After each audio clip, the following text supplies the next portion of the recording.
Welcome to Cool High Interviews number 18, where today we are joined by Jonny and Connor. We're not using the other nicknames. We're going straight with Jonny and Connor. Welcome, guys. It is a blessing to have you here. You know what? Let's go straight to Hey, who to Toby. decide. I reckon go to Connor. Connor, just tell us a bit about who you are. What you do in life. Tell us a bit about your testimony as well. Let's hear it. Fantastic. Yeah. So my name's Connor. I'm American originally. I'm from West Palm Beach, Florida. I lived in America until I was 21, and I've lived here for the last 6 years. So I'm 28. Yeah. No, I'm turning, yeah, 27, turning 28. Oh, Been here 6 years. Um, I work with an organization called Youth with a Mission, and I have been working with Youth with a Mission for the last 8 years, originally in America and now here in the UK. And Youth with a Mission is all about helping young people know God and make God known. It wants to help equip young people to live missionally, whether that's in the different sectors and spheres of society, but also has a real vision to send young people out to the ends of the earth to help take their part in the Great Commission. So that's actually how Jonny and I know each other through working with Youth with a Mission. Youth with a Mission is also kind of like condensed into a nickname YWAM, so we'll probably refer to it as that throughout the rest of the time. But yeah, so like I said, I grew up in America. I didn't actually grow up really in a Christian home, and so I became a Christian when I was about 16. Over the course of about 9 months, I had two really close friends of mine. Both have these quite profound conversion experiences. And yeah, and then that began to sort of pique my interest, and I started to ask the question for myself: who is Jesus? What did he say? And start to look into um, Jesus. mm, And one of those friends, as I was beginning to sort of ask those questions and look into him, called me up, asked me if I wanted to come with him to uh, hang out with some friends that he had from church and go to church with him. And I went to hang out with him on a Friday night. And the kind of loving, accepting, truth filled, spirit led community that I experienced on that Friday night, it was like for an insecure, 16-year-old boy who had no real sense of identity or purpose, it was intoxicating. mm. It was like I was met with something on that Friday night that felt almost addicting.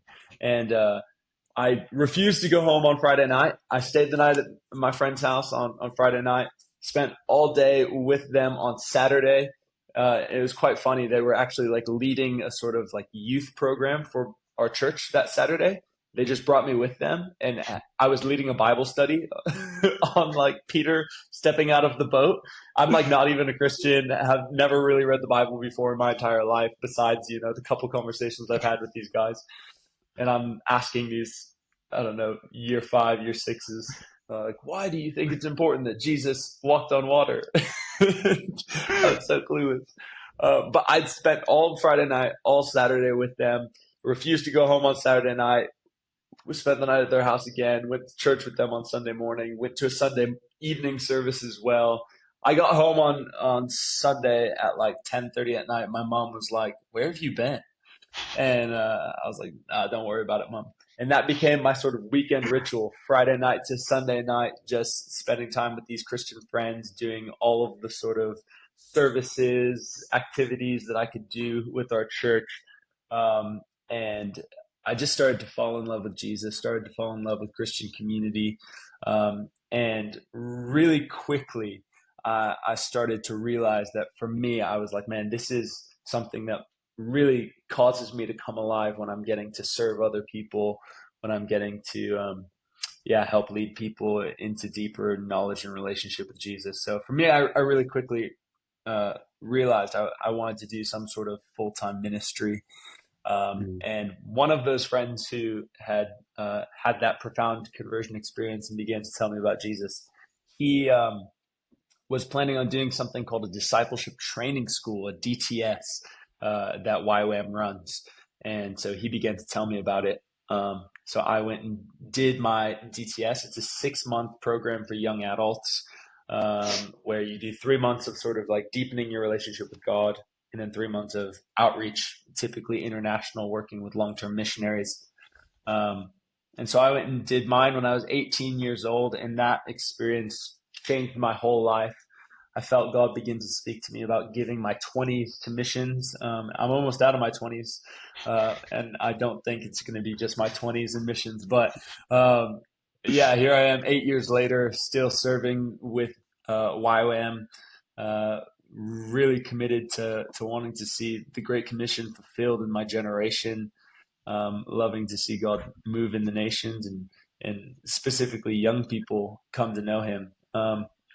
And so that was like, all right, I'm all in for this missions thing, this Great Commission thing, for this Jesus guy. And a couple years into that, I began to feel God speaking to me about moving to the UK, which was so out of left field because I never, no offense, I never wanted to move to the UK in my life. I wasn't one of those guys who was like, oh my gosh, London's just the coolest city in the world. I want to go visit the London Eye, the Queen. I don't know. I wasn't one of those guys. So I had never really even thought about visiting the UK, let alone moving here. And one of the things I felt God speak to me was about seeing a generation of young people set free from a spirit of religion and entering into relationship with their Father. So kind of moving just beyond the facade and the sort of surface level of tradition, obligation, and moving into real relationship and intimacy. And then I felt God begin to speak to me about the rich history of revival history in this nation. You know, he began to speak to me through the Wesleys and C.T. Studd and William Carey and some crazy people that have been in the UK's history. And I felt like God began speaking to me about how he wanted to release a new wave of missionaries in this generation. So that caused me to up and leave America. And in 2019, I moved here just in time for COVID. And I've been around ever since. I met my wife here, and we're having a baby in November, Come which on. is so fun. So now I'm gonna have a British kid, which again wouldn't have expected. So that's me. That's where I'm at.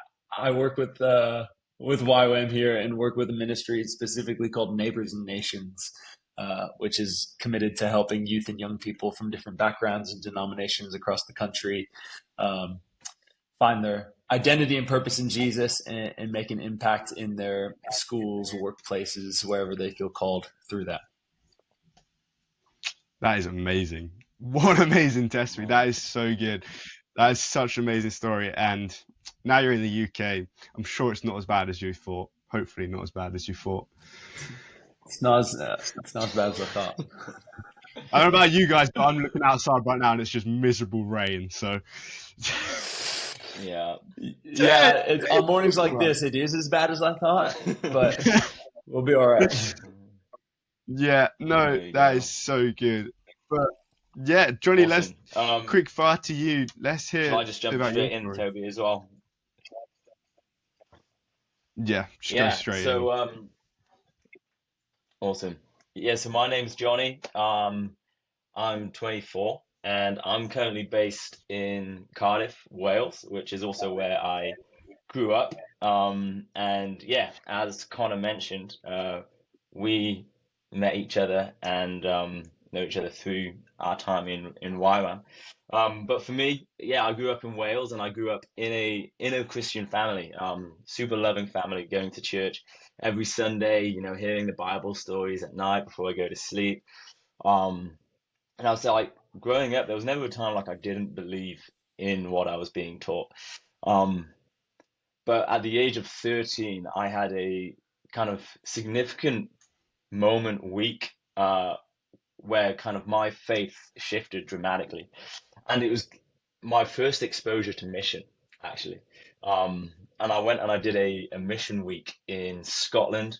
There were some YWAMers there as well. It was the first time I'd ever heard of YWAM, but a bunch of other organizations as well partnered in. And I remember just going on this mission week, having no idea what mission was at all. Just one of my mates was going, and it sounded like a fun week to Scotland, you know. And I was like, yeah, why not?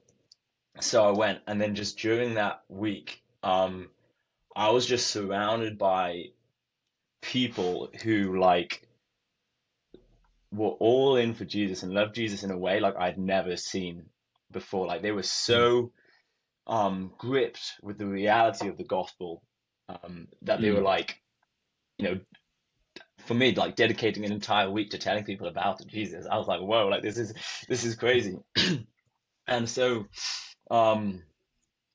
yeah, like during that week, like God met me in so many different ways through different like teaching sessions, and also just being exposed to yeah, you know, people living out the gospel so clearly. And up until that point for me, like I'd always had like my mind fixed basically on like wanting to, you know, finish school, go to med school, become a doctor, you know, do that route. And that was like through my GCSEs, that was my goal. Through my A levels, that was my goal. You know, I did medical work experience. I did some overseas like medical mission trips and stuff. Like that was where I was going. Um, but during that time, kind of in my late teenage years, about 17, I yeah, met this guy from the US as well, called Grady, and he he'd moved to Cardiff, um, off a word of the Lord, to be a full-time missionary here, and I met him at a coffee shop with a bunch of other Christians, and we just kind of got chatting. But he started like asking me basically questions about my life, and I started opening up in a way like I'd never opened up to a stranger before. And we just got on like really well in that coffee shop. And so he basically like just continued to ask if we wanted to meet like week after week, and we became like super good friends. We still are good friends. But we started meeting week after week, and it was kind of like, in a sense, like my first exposure to like such intentional discipleship. And just during that period, like my faith and my hunger for God just grew massively. And I just remember benefiting so much from that. Like, he would call me out and things, like tell me where I was, like, Johnny, like, you know, this isn't right. Like, this is what God's word says. And at the time I was like, wow, like this guy's rebuking me, but it was such a blessing. But anyway, during that period, like because my, like, I guess faith and love for Jesus grew so much through what he modeled, but also through his intentional discipleship. I was basically like, bro, like how can I do this for other people, what you've done for my life? Like how can I impact people through intentional discipleship?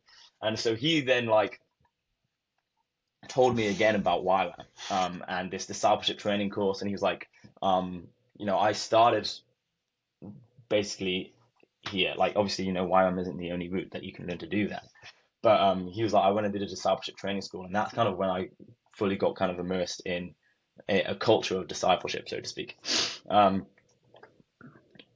so I was like, great, you know, I'm going to take a gap year before med school, go do this discipleship training school. And that's what I did. Bearing in mind, just before that, when I'd got my A levels, I hadn't quite got into med school. Okay, I didn't get the A levels I wanted to, and I was thinking of going a different route, doing nursing and then postgrad medicine. But that was still my path, and I'd applied for uni, got in to do that. Went and did this discipleship training school down in Harpenden, and which is where Connor's currently based. But during that time, I remember again like this passion in my heart and exposure to mission was just like stirring. And then I remember one morning, Connor's wife was leading worship. And it was over Zoom because of COVID.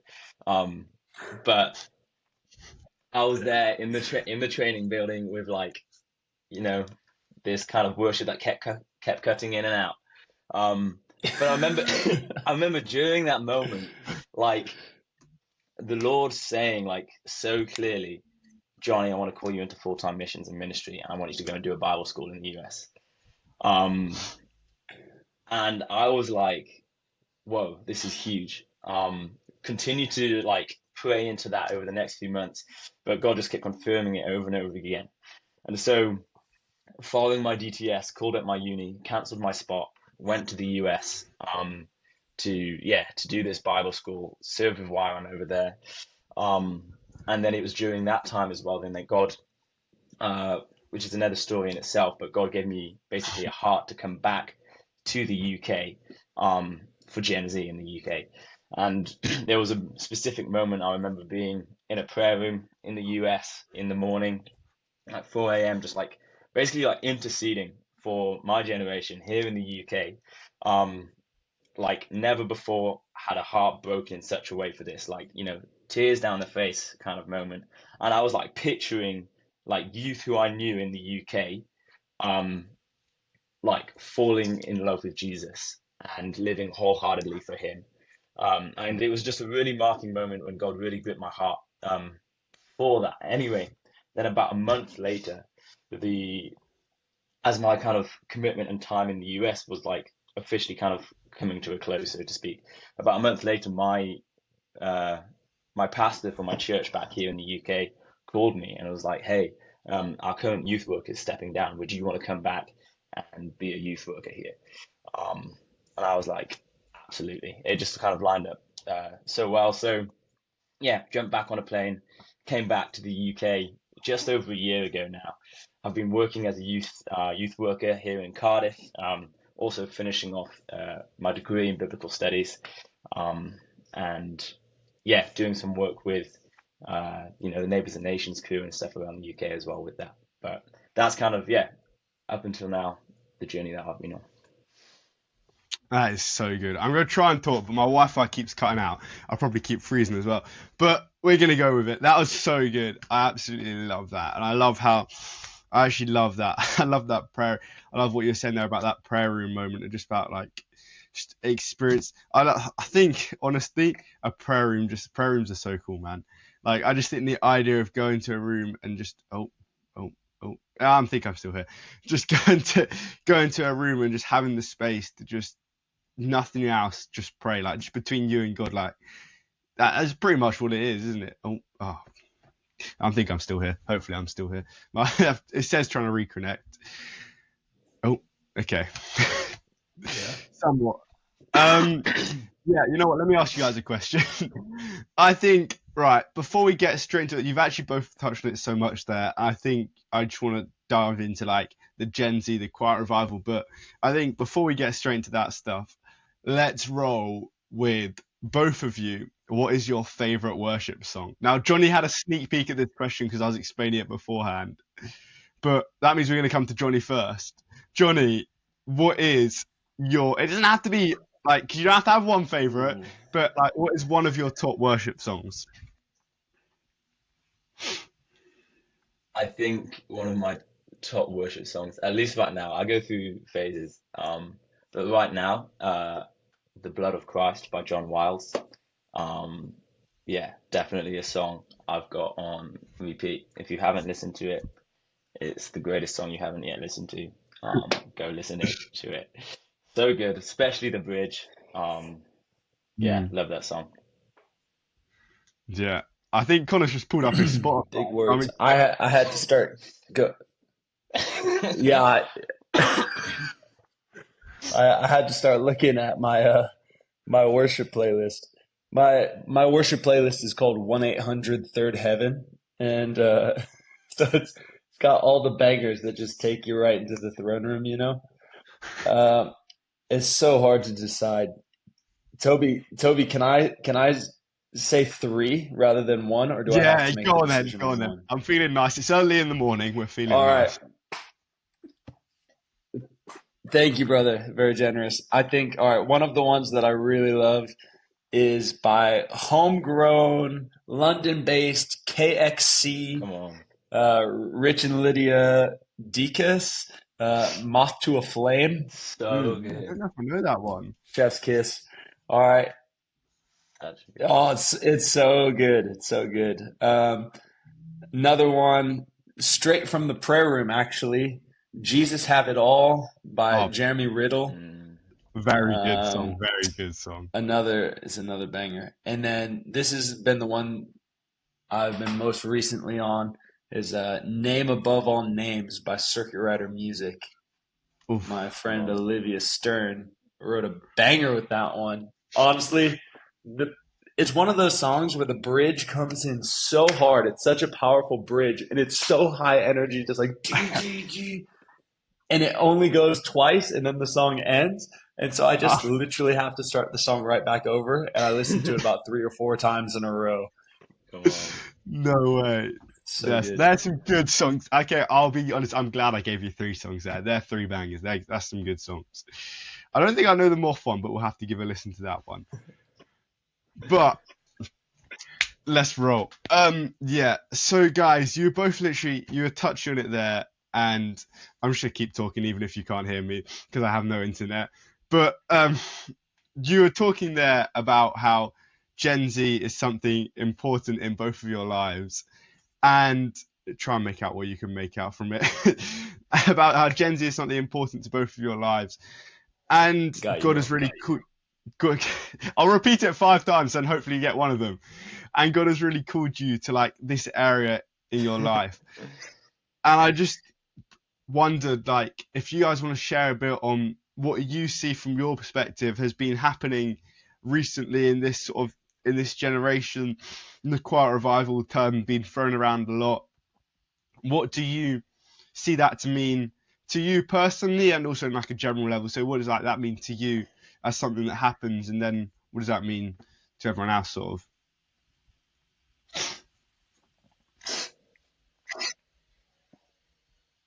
Yeah, Johnny, as the man or resident youth worker, do you want to kick us off? I was going to ask if you wanted to kick us off. Yeah, I can touch on this first. I think what we've read about in the articles of the Quiet Revival, and even still continually, there's secular newspapers releasing articles talking about what God is doing Crazy. amongst young people in the UK. I know the Times just released one a few weeks ago called like Full Fat Faith or something. Oh, we've lost our host. Um, Just this Johnny and I chatting podcast now. takeover. Let's go.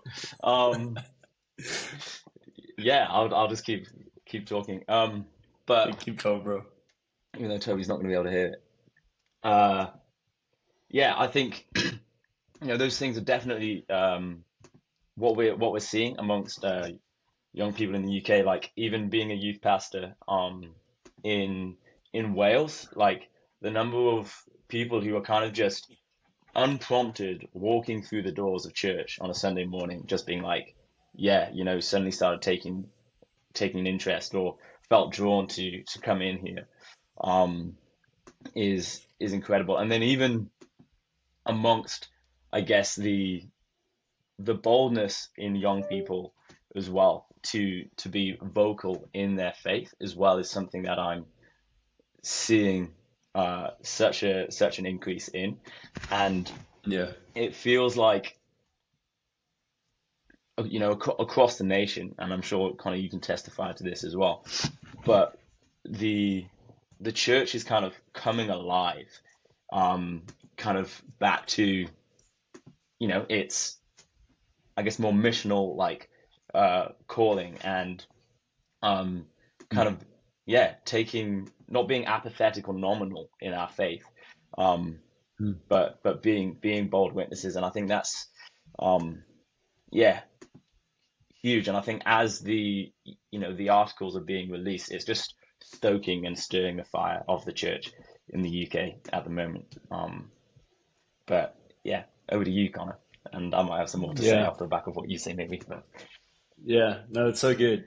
I feel like for a long time, the cultural narrative was that the church was in inevitable decline. It was like in inevitable decline. It was just a downward trend. There was no turning it around. There was no going back. I mean, even across academia, there was a thesis called the secularization thesis, which meant that as the world progressed, the world was going to become more secular and less religious. And across the globe, but then I think especially what we're seeing amongst Gen Z in the West is that that's just not true. As we progress, the world is not becoming more secular. It's in fact becoming more spiritually open, more religious. Across so much of the world, religion is such a key facet of cultural identity around how people practice and what they do in their day-to-day life. And then what we're seeing now in Gen Z, especially in the UK, is that young people are more open than ever to faith. They're more open than ever to Christianity. Welcome back, Toby. Thank you. We're excited to have you as a guest on the show. It's a pleasure to be here. I no longer have control over the podcast though, so I can't stop the recording, which is, yeah, but we'll figure that out when it's time to finish. Continue. Okay. It's good. Fantastic. We've just got to continue going. Jonny and I I'm loving it. the I'm loving it. conversation. Take it. Honestly, if I disconnect again, just keep talking. All right. But yeah, so we were just saying how the sort of cultural narrative for so long is that as we continue on as a society, as we progress, that the world would become less religious and more secular, and that churches would inevitably decline and close down. Obviously, I mean, there was reports when I was moving to the UK in like 2019, I think it was, and then obviously greatly impacted in 2020 with COVID, that more churches were shutting down in England than ever before in recorded history. So like in the whole time of the census, there was more churches shutting down, less people identifying as Christian than ever before. And what we're seeing almost spearheaded by the Quiet Revival research, but just in general, like Jonny mentioned, through loads of secular media outlets, is that young people especially are incredibly open, intrigued with faith, with Christianity, and more starting to explore Jesus, identify as Christians, sort of pledge their allegiance, so to speak, to King Jesus, and decide to follow him.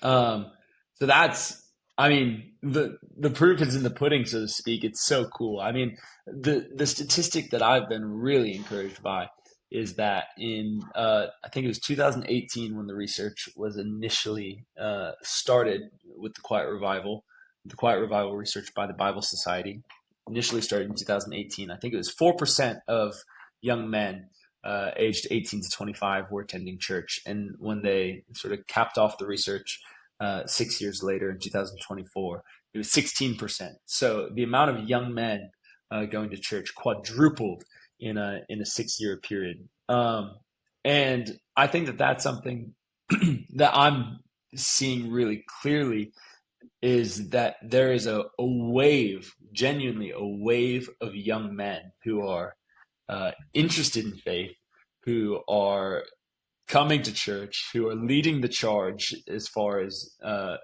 spirituality goes. Like, they are the ones who are hungry for Jesus. Not that young women aren't, but maybe it's just the fact that I'm a man and so I'm therefore having more conversation with men. But I'm seeing just a real poignant, almost unexpected, like, desire from young men to know Jesus and to follow Jesus. And I was mentioning to both of you guys earlier, I just did a research project for my master's, kind of about this topic. And essentially what I was doing was I was looking at the Quiet Revival research by Bible Society. And then I was conducting a series of interviews amongst youth pastors in Harpenden. So there's 4 different churches, 4 different youth pastors. And I was exploring, essentially, is the Quiet Revival also happening in sleepy little Harpenden? Are the national trends that are being described in the Quiet Revival, are our local experiences aligning with them? And in short, it felt like it was a resounding yes. But some of the things that were really aligning was that thing of young men um, being the ones who are sort of leading in interest and leading in curiosity. So I think 3 out of the 4 youth pastors I interviewed said that there's more young men than young women in their youth groups. And one of the youth pastors was telling this really cool story about how at their Sunday evening service, which is not a youth group, is not a youth service, it's just a church service on a Sunday evening, that recently they've been having these 4 or 5 young lads, kind of 14, 15, 16 age, been coming in and just sitting at the back of the church and listening to the sermons. It's been the same group that have just been coming back. And so after a while, he approached them and said, "Oh, hey guys," introduced himself, whatever. And a couple of them have come to Jesus through TikTok. Again, what a huge trend. Crazy.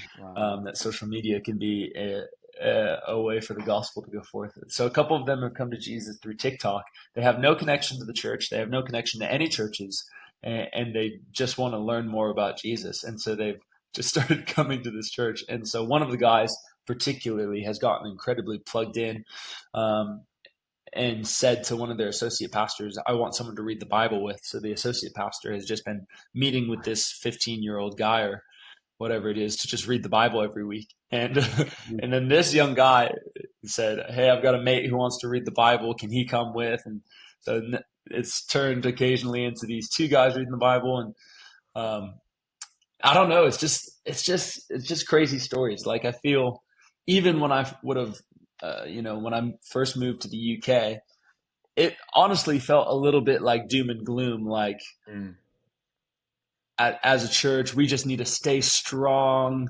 and you wouldn't really be hearing testimonies like this, or at least I didn't when I first moved here. Or if I did, it was like, wow, this is the craziest thing that's happened. This is such a big win. And I don't know about you guys, but I feel like every 3 or 4 days I'm hearing a testimony like this, where it's like some young person, I don't know, wandered into our church. Some young person encountered Jesus through TikTok. Some young person is really hungry to start a Christian union in their school. Some young person really wants to read the Bible and pray, and they're gathering people to do it. It's like, it feels like every week I'm hearing some crazy testimony like that, which is really, really sick. And Jonny, I don't know about you, but for me, it's like with one of the main senses that I felt in prayer before I moved to the UK, so 6, 7 years ago, was about young people having this intimacy with God. And then connected with that was being missional in nature. It feels like one of those things where it's like, wow, what a privilege and an honor to be able to be seeing some of these things that I felt God say to me in a relatively short period of time. Like 6 years is not that long in the grand scheme of things, and to have the privilege to be able to see some of the things that God spoke to me before I moved here is incredible. Because if you look at the stories of missionaries throughout history, like people have not been that privileged. I know personally a couple who lived as missionaries in India, and they were in India, I think it was something like 20 plus years before they saw the first native Indian person in the tribe that they were with come to know Jesus. Wow. And you imagine the perseverance of having to work relentlessly and perseveringly for 20 years to see one person come to know Jesus. And praise God, it's now kicked off into a whole sort of indigenous people movement where the people have embraced the gospel. They're raising up disciples, and it's like a beautiful, beautiful thing. It's a missionary's dream, Yeah. But within 6 years to move somewhere and to see the tide shift as dramatically as they have here is a real privilege. Hebrews 11 says it really well. It's like, man, these heroes of the faith, so many of them, they died not even getting to see the fulfillment of God's promises, but their hope was in the fact that God was faithful and that like he was their promise. You know, he Mm. was the fulfillment of their promise. And I don't know. I feel privileged, blessed, excited, grateful, all of the things. Being like, man, in 6 years, God's done so much. Obviously, it's none of it's down to me. I'm not the reason the Quiet Revival is sweeping across the UK. You know, and but it just feels like I have a front row seat Yeah. to watch what God's doing right now, which That's is sick. so cool. That is so So amazing. good. Hopefully I'm plugged in now after a bit of technical difficulties there. But I think just like that is so amazing. I think one of the key things, and also it's sort of a question as well, is like you have all these people coming in, you have all these people coming to churches, you have these alpha courses run. I say this because my friend ran the alpha course in his school. But then like you have all these stories, and it's like, how do we be responsive to that? How do we respond to that? How do we help cater the people that wanting to learn more about Christ? What does the Bible say? Like, do we maybe just pray for them? Say like, oh, we can pray for. What is there to pray for? And just like, how do we come alongside these people and aid them in the? Because it's so amazing to see people coming in, but and then as Christians, we need to come alongside them, right? We need to help them journey. What are some of the ways you guys find we can come alongside people and be responsive to the Quiet Revival as such? Yeah, Connor, you Yeah. can take first shot on this one. Yeah, great. Well, in the Quiet Revival research, one of the things that came up, and I'm setting you up, Jonny, so you're going to take it from here in a minute. Okay. One of the things that came up as one of the continual biggest challenges for young people who are open or who are in church is the Bible. So there was a lot of openness to read the Bible, but a lot of lack of understanding, a lack of rootedness in the Bible. So it came up repeatedly as one of the biggest discipleship challenges in the national research. And then even my research on a more local level sort of affirmed that. That was the one repeated thing that young people feel really positive about prayer. They feel really open. They feel like that's accessible. But then when it comes to the Bible, there's a lot of interest, but there's not a lot of understanding, which makes sense. It's like it's a really difficult thing, honestly, to grab if we don't understand it. I remember reading the Bible for the first time on my own when I was 16. And I just went to Matthew chapter 1, you know, because that's the start of the New Testament. And I started reading it like you would a normal book. And the Matthew chapter 1 is a genealogy, and it's a genealogy for about 30 plus verses or something like that. And so my first time sitting down by myself to read the Bible, I just read a genealogy, and I was so perplexed. I was like, am I supposed to know who these people are? Like, what is happening? And then it goes on to talk about Jesus being baptized. And I always thought baptism was this thing of repentance. I thought Jesus was God. Why is he being baptized? Which still a great theological question. And then it goes on to introduce some more people, like these, you know, disciples. And, you know, now all of a sudden a disciple is following Jesus, and his name is John. But I thought John had just baptized Jesus. And, you know, there was all of these different things that were just coming up that were causing confusion. And that's just my own personal experience. And I resonate with the difficulties that the Bible can cause. And then there's, you know, there's all sorts of other things. So Jonny is a Bible scholar, as you heard at the beginning, Toby. He's getting his degree in biblical studies, and so I think the Bible is a huge thing for young people to wrestle with. And Jonny, maybe you can walk us through, like, how do we teach people to read their Bible? Like, because that's a skill that we need to acquire. It doesn't come naturally. You don't just like get zapped with all of the revelation of the Bible. You learn about it. You know, it's a religious text, but it's also a historical text. So how do we navigate some of those things? How do we wrestle with the Bible? How do we learn to read the Bible well? Yeah, no, great points. Great, things that are so necessary. You know, I mean, first and foremost, like, I know I've heard you say this before, Connor, as well, but, you know, the best Bible is an open Bible, right? It's one that people are reading anyway. And the fact that there is even a hunger for people to want to engage in the scriptures, again, is a shift in statistics, you know. I remember a few years ago reading a statistic of like, less than 10% of Christians will ever read the entire Bible in their lifetime.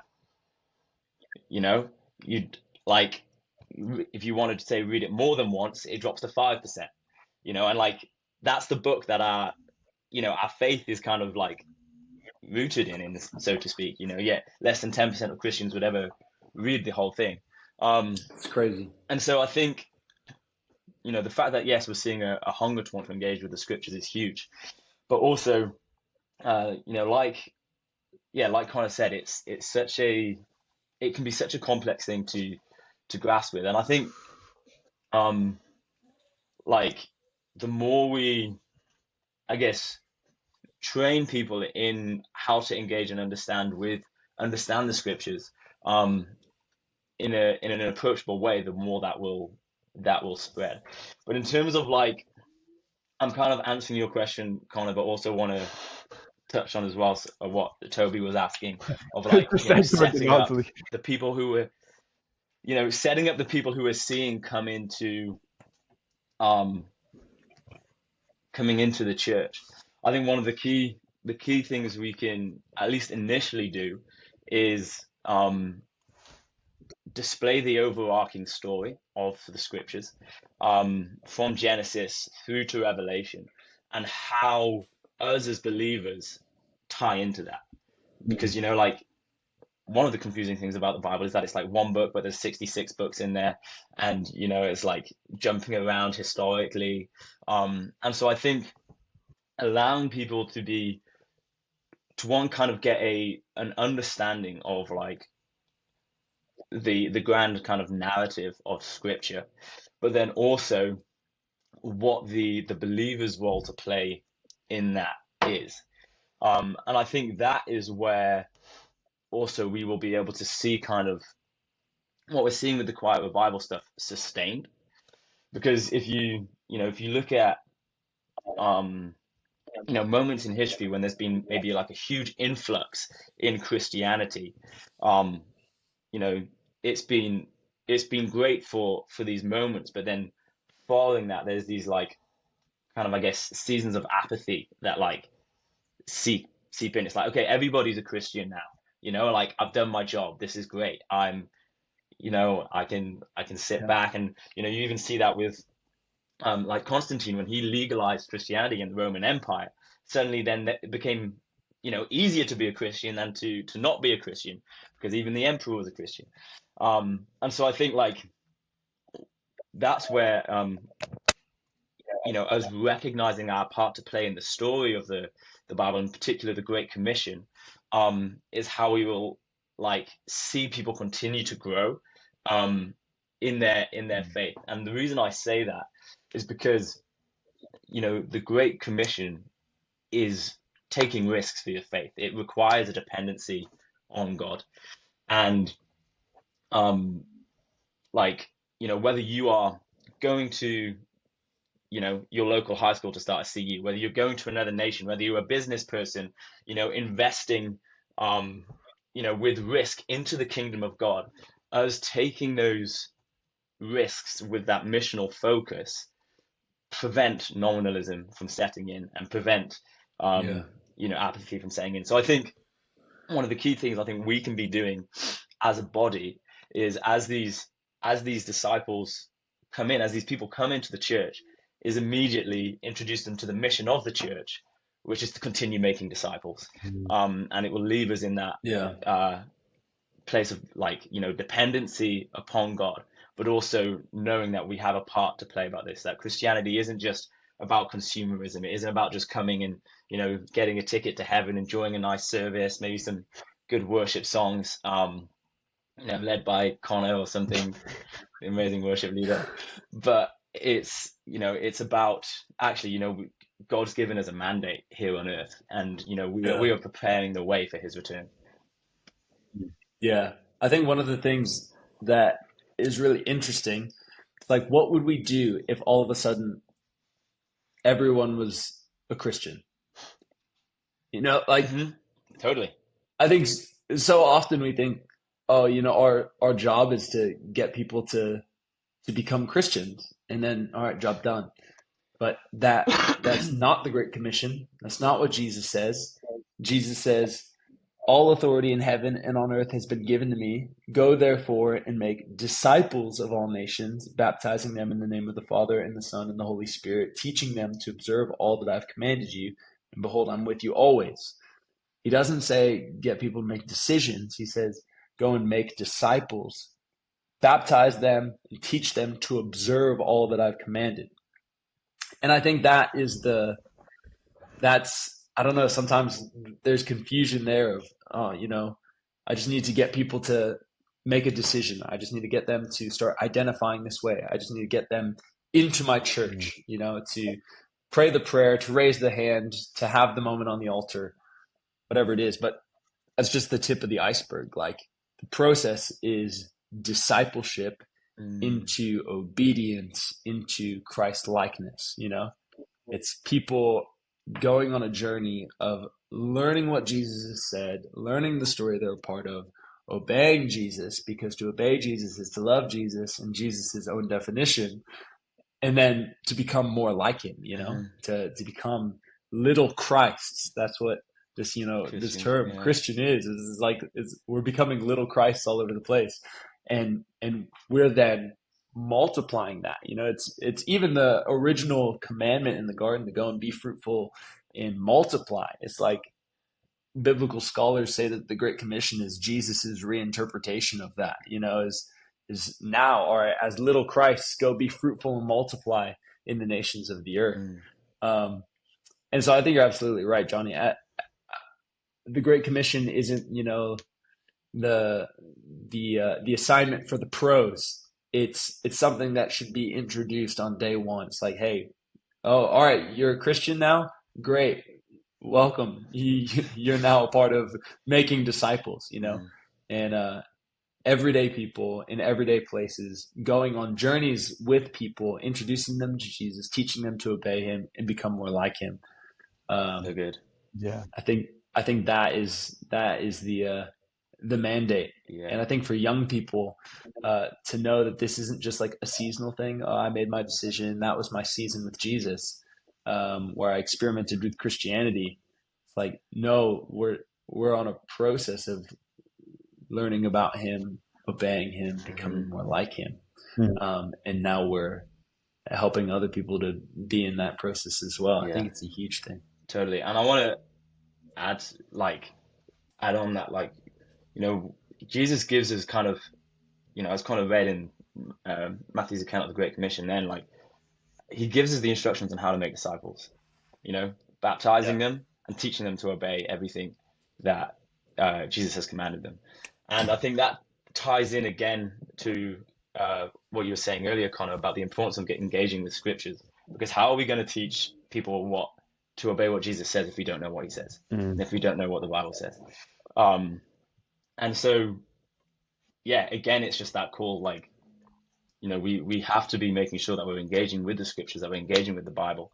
And I want to encourage, anyone listening out there, or young people, you were also asking, Connor, how can we train, how can we equip people in this? And right now we live in a moment and in a time where there are more biblical resources available than ever before. And so, the lack of resources isn't an excuse not to engage with the scriptures. And I think there needs to be sort of kind of an ownership and a responsibility taking of for the everyday believer to know this book, super well, so that they may instruct other people in it as well. And so, maybe we can throw out some great Bible resources at the end or something. But there's so many out there that throw them out now. Throw them out now. Project, to name one. The Bible. Yeah, I mean, just to start off, the Bible Project, Tim Mackey. They've got great resources, videos on every book of the Bible, podcasts, the amount of like, there's free commentaries online as well. Like so many things available for us to be able to engage with the scripture. I mean, sometimes that can seem overwhelming, with the number of resources. Like where do I even start with that? Which is a totally understandable question. So maybe as a first one, Bible project, just because I've already said it, would be a great place to start. Just start somewhere. That's the best place to do. Best thing to do. Yeah, amazing. And I am conscious of time because, Connor, I am aware you have a meeting, so I'll try and slowly bring it all together near to the end. But I think just one sort of last thing there is we've talked about sort of like we've talked about like how to get into the word, how to do all of this. I think one of the most important things is like weekly habits, daily habits, these practices to get into, to grow in that intimate relationship with Christ. And just sort of like before we end off here, just sort of like, what are some for you guys you find are like the best ways you have, like maybe reading scripture, praying regularly, other sorts of things you find to help deepen and grow your relationship, your personal relationship between you and Christ? Yeah, so good. Come on, Connor, give us some spiritual delights. Some spiritual delights. Yes. It's so good. I mean, over the last 10-ish years of following Jesus, it's looked different in different seasons for me. I mean, there's the basics of just like prayer and Bible reading. Those are the ones that I think everyone should be doing regularly. And I think we all kind of have to find ways of engaging with those that suit us well. For me, when it comes to prayer, I'm a crazy guy, so I don't like to pray in my head. I don't like to be in a quiet room. I like to be talking out loud, out and about. So I like to go on walks, pray out loud, get quite expressive in my prayer. So yeah, I'll just go on walks and I'll just yap. And then we'll take some time to listen and see what God has to say as a response. But I don't know, prayer can be all sorts of different things. Sometimes it's looked like me journaling prayers. I find that really helpful as well. Yeah. And scripture reading. Yeah, I think there's been all sorts of different ways that that's expressed itself over the years. I'm currently like just picking a book and making my way through it, and not reading a chapter, not reading any set amount of verses, but just reading sort of passage at a time as time allows, taking time to like kind of dig into the different things that are sort of sticking out to me, and then using resources like Blue Letter Bible or different Bible. Like I've got a Bible dictionary here. I don't know if you've ever heard of a Bible dictionary. I have heard of that actually before. Bible dictionary. Tyndale. I've got Tyndale Bible Dictionary here, and essentially this is like, you got one too, Johnny. Yeah. Is that like, do you look at words or like verses? Essentially, it's all sorts of things. So you could it gives you all sorts of different information. So if I'm studying the book of John or something like that, you look up John, and then it gives you all sorts of background and helpful information on the first letter of John, the second letter of John, the Gospel of John, the character of John. And so it just gives a lot of like really good background information.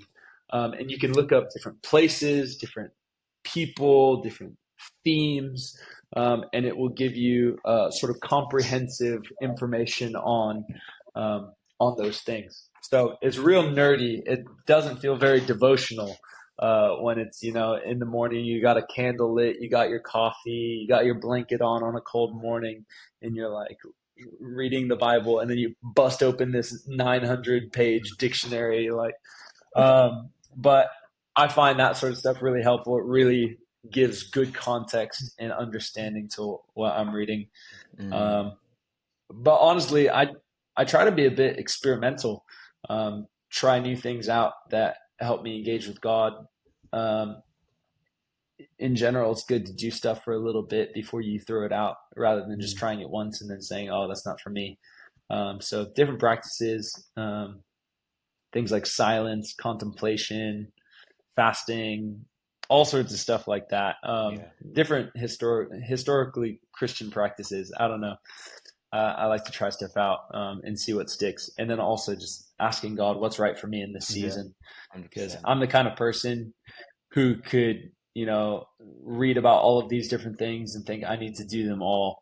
And then all of a sudden my quiet time is 6 hours long because I've got to have a 30-minute period of complete silence. I need to make sure that I'm fasting breakfast. I need to make sure that I go through my Bible dictionary, read a commentary, have a Bible project video happening, make sure that I get a solid time of worship. I go through my prayer list. I made sure I prayed for global hunger and all wars to end, as well as my grandma who's sick, and all of those different things. And now all of a sudden this has become the biggest to-do list ever.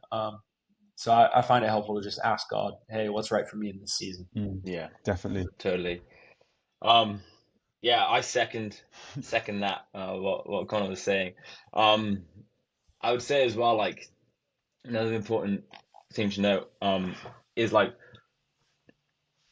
the most important thing, like Connor said, is to ask God what's right for us in this season. But also, I think it's so key for us to, if we start a plan or a book, to kind of finish it, so to speak, because it's so easy. Like, how many times does somebody start, like, I'm going to do Bible in a year. I'm going to read through the Bible at least, like, chronologically. Genesis is great, Exodus is great. I've done You that get as to well. Leviticus, Numbers, and you're like, I'm not sure, Or you play, like, Bible roulette, and you sit there and you just, like, open the Bible and, like, hope it will land somewhere, and it's always, like, Lamentations or something. And it's like, I think one of the most important things to do is, if we set ourselves, like, I'm going to go through this book or whatever it might be, or if you're following a plan online or whatever, is that we're not just asking, like, oh, how is this going in the moment, but you wait till the end and you can look back and be like, how did this go? And, like, because otherwise, like, you can go a whole year and you're like, I have no idea what I read this year because I was, like, reading a little bit here, reading a little bit here. But I think reading, like, like Connor said, like, books in its entirety are so key. I mean, that's how they were written, like, they were written so you would read the book. Otherwise it's like watching just a scene from a movie, instead of watching the whole movie. And so yeah, I think those things are great. But yeah, there's so many ways to engage with scripture. You can even, I know people who have written out the entire Bible longhand, word for word. They start it because it's a way of meditating. I mean, it's in Deuteronomy, it instructs the kings that they were to write out their own copy of the law, and so, like, if it was good enough for the kings of Israel, I'm sure it'd do us some good as well. Yeah. But, like, there's so many ways you can pray the scriptures. You can read Bible dictionaries, commentaries, journal about it. But yeah, I think as engaging with it is the most important thing, and prayer as well. Like, I mean, yeah, Connor touched on both of, like, such pivotal things, and there's so many other, spiritual disciplines that help us connect with God. I think for me right now, I'm working through, again, just the a Bible in the year program, just reading through, continuing to remind myself of the overarching story. It's always good as well to go back to those books you haven't read maybe for a while. Yeah, definitely amazing. And I'm really conscious of time now because I know we are overrunning a lot more than we said. Yeah, you know what? We'll draw it in there. I mean, that was amazing. I think there's been so many conversations. Certainly the stuff I was hearing, I wasn't out for too long, but I'm sure it was an amazing conversation. Just before we sort of close it off, do either of you two just have anything which sort of is on your heart you want to share? Any sort of other questions you want to ask me, or Connor you want to ask Jonny, Jonny you want to ask Connor, or just sort of anything that's just, like, on your heart and it's like, oh, I haven't actually shared that. I'd love to share that before we sort of draw it to a close. Yeah, I mean, I've got a question which I feel like is a question that everyone, so to speak, should be asking themselves, and especially in light of what we've talked about with the excitement of what God is doing with the quiet revival, and not even just in the UK but across the globe. We're seeing Mm. a wave of young people coming to know Jesus, and I think a great question that we can be asking ourselves is, what is our long-term goal? Mm. Like, not just exteriorly, like in terms of like what your vocation is going to be, but what is your interior vision? Like, what is um for you, what is success at the end of the day, or at the end of your life? Because it's easy in moments like this to get so caught up on the here and now. Um, like, I want to do this within the next 2 to 3 or 5 years, whatever it might be. But like, what is your vision for your walk with Jesus when you're 80 years old, 90 years old? Mm. Like, where do you want that to be? And I think the more we ask ourselves and reflect on that question, I think that's how we'll be able to sustain what God is doing in our lives, like now, Mm. and onwards, if we have vision for the long term. Because yeah, the Christian faith isn't just about some great worship services, seeing um, you know uh, God move just here in the UK in these here and now, but it's about the long term as well, and the long term obedience. Yeah. I know you weren't asking that as an answer question, but I sort of just want to fire off a quick answer there. Actually, I look at my grandparents who. Yes, totally. I don't want to take up your time, so I'm gonna rattle it quick. Um, No, go for it, go for it. like It's good, bro. Go basically, for I it. look at this is like for me. I look at my grandparents; they're getting on now in the nicest way possible, and as they're getting older, like you begin to forget things, you begin to not remember things. That's how we are as humans. And my grandparents, he used to be a vicar. My granddad used to be a vicar as he's grown up, and he's been brought up. They've both been brought up throughout Christian families all the way. And as I was actually having a conversation with my granddad the other day, and despite him forgetting other things, forgetting all these other details, I was able to ask him so clearly questions about the Bible or questions about things like this, and he could just give us straight answers, straight to the point. He knew what he was talking about. And I think I've just found that so inspiring to say, like, you forget things as you get older, but he just remembered it so cool. I remember I asked him straight off the bat, I was just like, what's your favorite chapter in the Bible? Isaiah 53, straight off, no hesitation. He knew it off the top of his head. And I just thought that's something like, that's what I want to, when I'm that age, when I'm getting on, I want to be able to remember, like we've talked about the importance of God's word. I want to be able to hold on to that so closely to my heart that I carry that with me all the way and I remember that all the way. And on that note, at 8:14, you have about 30 seconds to get to your meeting, Connor. Thank you so much, guys. I don't think there's anything. I mean, Connor, you got anything else to say before we just close it off? If I can figure out how to stop the recording. No, I mean, I think Johnny said that really well, and I think even long term for our own lives is really good to reflect on. How do I want my walk with Jesus in my life to look like 60, 70 years down the road? But I think also it's even like for us to think as like generationally as we can. Like, it's not just about me and my generation and my life. Actually, I'm gonna have kids and grandkids, and it's not about legacy in the worldly sense of it, but what do I want to pass down to them, and what am I doing now that will aid them in the same goals that I have for my life in their life. I think God thinks generationally. He's the God of Abraham, Isaac, and Jacob, 3 generations. And so I think maybe it's a unique thing that I'm entering a season of fatherhood, and I'm beginning to think about, what do I want my son's life to be like? And what do I want him to be like as an old man after I'm dead, but thinking long term for ourselves, but thinking long term for others as well, and generationally is really beautiful. It's on God's heart. Yeah,